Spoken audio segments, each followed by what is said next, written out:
Hi, it's Bruce. It's Sunday, April 5th. It's been almost 2 months since I've reviewed things, so I've got a stack of stuff here, and I'm just going to quickly go through what I've seen since it's sort of backlogged. Let me get through some of the smaller stuff first. Lincoln Center has a nice play at the Mitzi Newhouse called The Mystery of Love and Sex, and it's by Bathsheba Duran. And one of the main reasons to see it, besides it's a pretty good play, is Diane Lane is in it, and Tony Shalhoub, and they're giving great performances.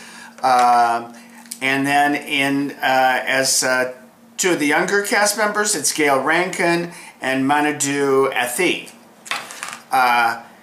It's got mystery, love, and sex in it, and everybody who appears in it at the beginning has changed or realized certain things and have come to be other things by the end. Follow their journey. You probably won't be disappointed. It really is, say, a 3-star out of 4. On a bleaker note, the Manhattan Theater Club is doing The World of Extreme Happiness that takes place in China, or the author's version of China, which is not a place where you really want to go. To tell you the truth, it was very powerful. I have to say, like a month later, it hasn't really stayed with me. But it's got a great performance by Jennifer Lim in it. So if you have a chance to see it, I'll give it like 2.5 stars out of 3. I don't think the next play is still with us. It's called The NETHER. It was at the Lucille Lortel. Very interesting comment on society and the internet. It was a play done in Britain, and it's was done with the American cast over here. It's only 90 minutes, but the usher seating me told me it was 2 hours and 15 minutes with an intermission.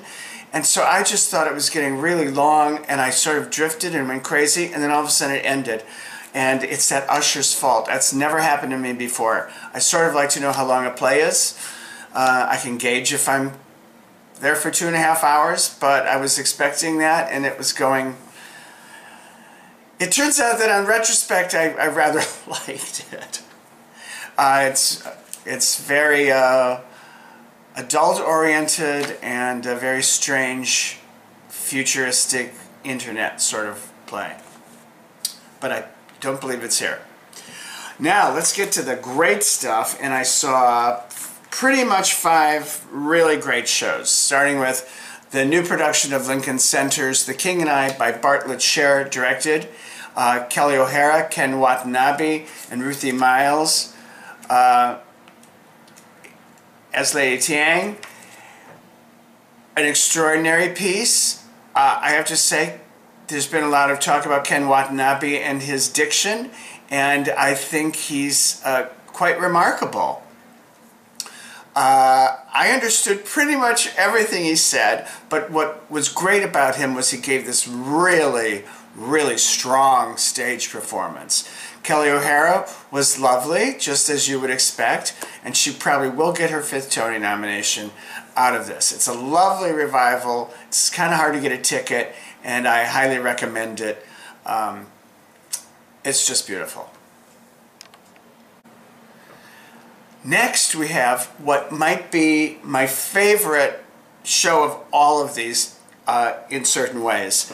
On the 20th Century, a musical by Comden and Green and Cy Coleman, written in the 80s. I saw it 4 or 5 times in the original production, and I've always loved it.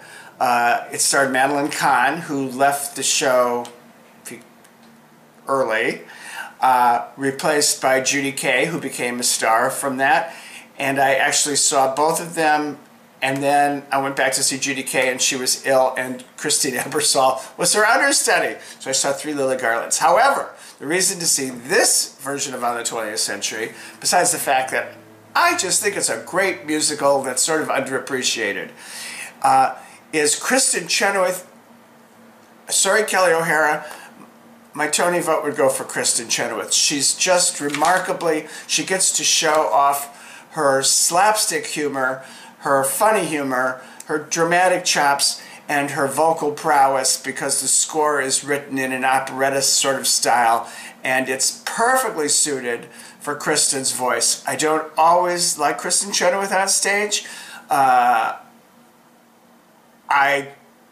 admire her, but in here, she's top. She's the Kristen Chenoweth that is the star. I did not see Peter Gallagher. He co-stars Peter Gallagher, who's been out a lot, and I saw James Moy, and he was very good as Oscar Jaffe. It's funny, it's well-paced, it moves, and there's 4 train porters who are in it who are brilliant. Warren Carlyle choreographed them brilliantly. He could get a Tony nomination. Probably not the win, because there's like other dancing shows I haven't seen yet. American in Paris and On the Town has great choreography. But Warren's choreography is brilliant, and Scott Ellis directed With the Speed of a Train. Really, that one I highly recommend. And if I can introduce you to that musical, I'm happy to do that. Now, as for performances not to miss, how many times do you get to see Helen Mirren on stage and as Queen Elizabeth II? The Audience is the name of the play, and it's about Queen Elizabeth having an audience, which she does on a weekly basis with her prime ministers. And this goes through 6 or 7 of her prime ministers and their meetings, and it's not the most dramatic piece, but it's wonderfully written, and it really gives you a feeling of this. It also has flashbacks to her youth and childhood, and is quite moving. Helen Mirren, of course, is I think she's got that Tony in her hand already. I want to mention one of the prime ministers, played by Richard McCabe. He plays Harold Wilson. He'll probably be nominated. It's a wonderful role, and he's just brilliant in it. He did the play in Britain, and he's come over here to reprise it. Here we go. Yesterday, we went to a whole day of theater by going to see Wolf Hall, another British import, this by the Royal Shakespeare Company.